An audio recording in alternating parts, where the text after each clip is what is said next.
Noong Enero 3, 1993, isang malaking sunog ang tumupok sa Tondo Foreshore, ang pinakamalaking squatter area sa Maynila. Opisyal na 7 tao lang ang namatay. Pero ang totoo, mahigit 200 katao ang nasunog na buhay. Nakita ng mga saksi ang mga lalaking nakauniporme na nagsisindi ng apoy sa iba't ibang lugar ng sabay-sabay.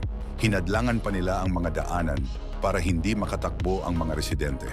Ang lugar na ito ay gustong linisin ng mga mayayamang developer para sa kanilang mga proyekto. Dumating ang mga bumbero pagkatagal-tagal kahit malapit lang ang istasyon nila.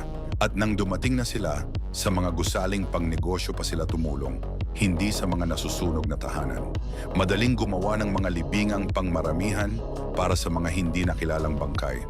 Binayaran ang mga pamilya para pumirma sa mga dokumentong nagsasabing aksidente lang ang nangyari. Buong mga pamilya ang namatay, nakulong sa kanilang mga bahay dahil biglang may mga hadlang sa mga daanan na wala naman doon noong gabi. Hanggang ngayon, nakatagong katotohanan pa rin ito.